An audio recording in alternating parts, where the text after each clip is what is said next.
The United States of America, these are numbers some of you may already know, but the United States of America currently spends 17% of its gross domestic product on healthcare services, $2.4 trillion a year.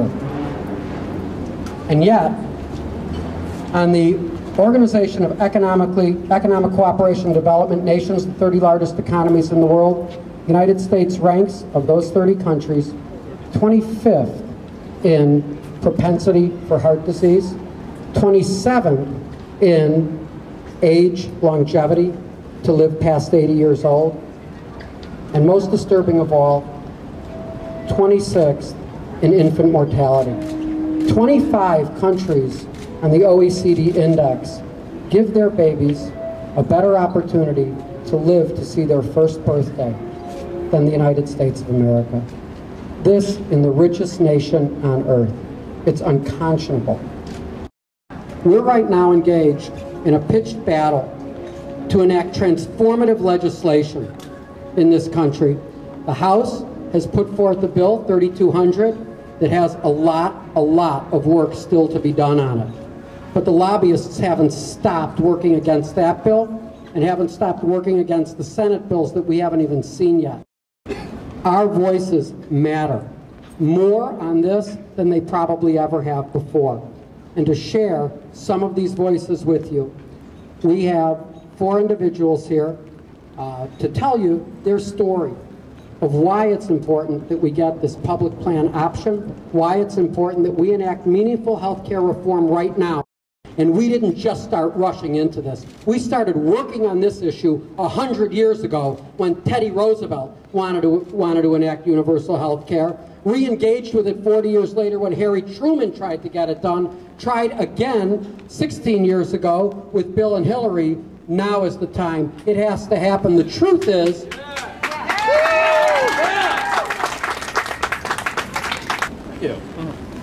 my new best friend, BFF.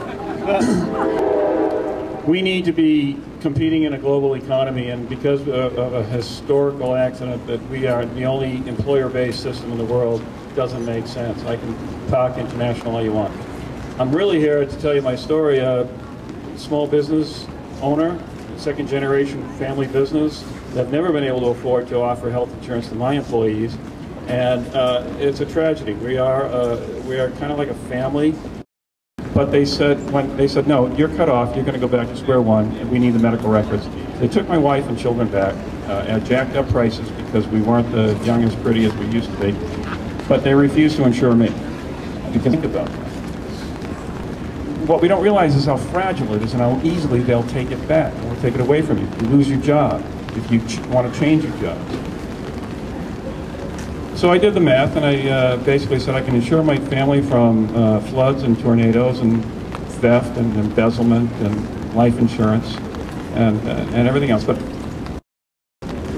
the only way I could protect my family, I figured out at the end of the analysis, which is what small business people do. We're problem solvers. How do you solve the problem? Well, the solution to my problem was simple.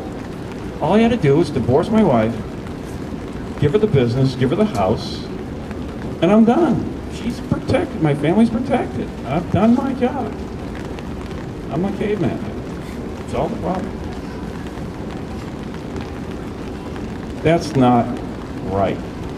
I need your help, and I appreciate you being here. Thank you. Let's solve the problem. Hi. My story is about a family member, my sister. She was 54 years old. She'd been diagnosed with brain cancer, already had 1 surgery, and was dying from it. She paid her premiums every month. Her and her husband were self-insured because he was a musician and she was a writer and a musician. So first of all, the insurance they had was really just catastrophic insurance. It didn't pay for any welfare, anything. They had to pay 20% of all their bills anyway, until they hit a certain level. So she'd had 1 operation. She was paying her premiums every month. I mean, her husband made sure that was done while they were going through this. She gets a call. You missed a premium. We're not insuring you anymore. Well, I think about 4 months went by and she had MRIs and other things, but which luckily my mother is well off and started paying for, because my mother didn't know what else to do. She wanted to try and save her daughter.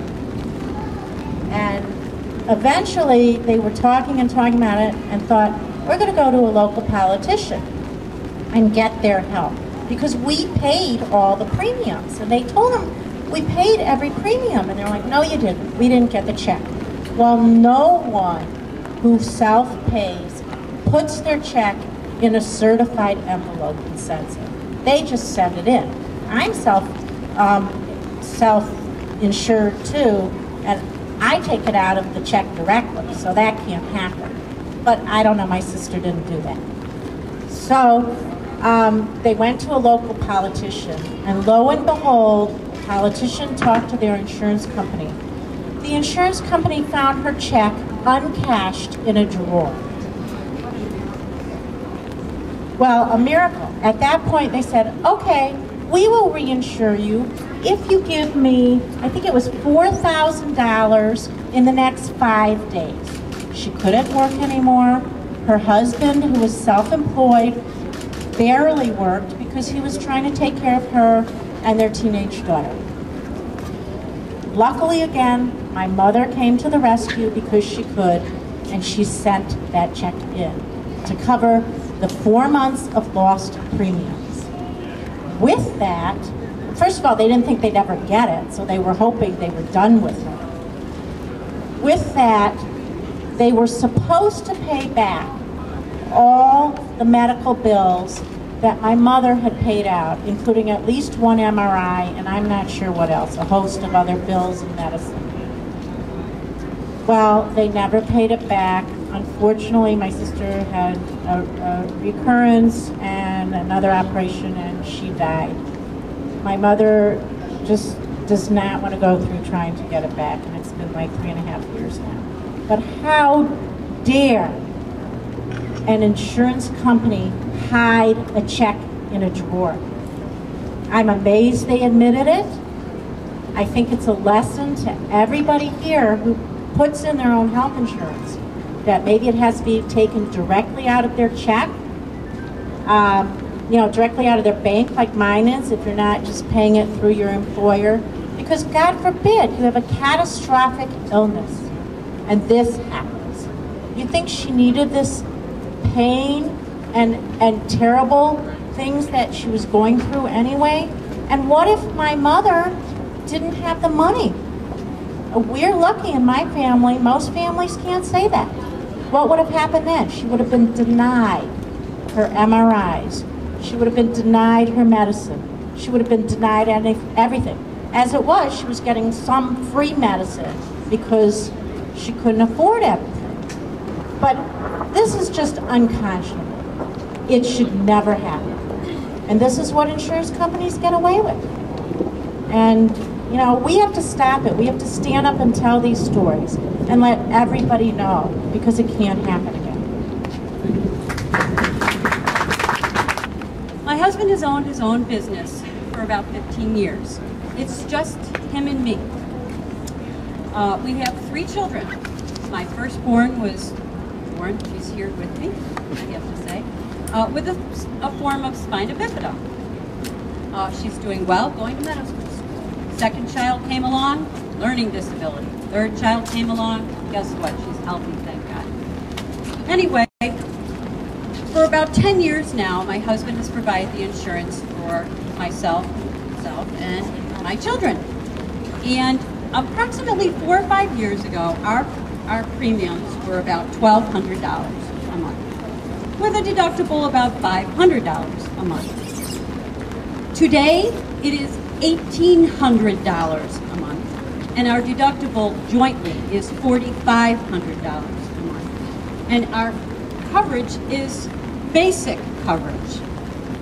We haven't gotten to the point yet where we have to go to catastrophic, but it's not going to be long, and it's not just the economy that has caused this. I have come to realize that health insurance, the health insurance industry, is only provided for the healthy.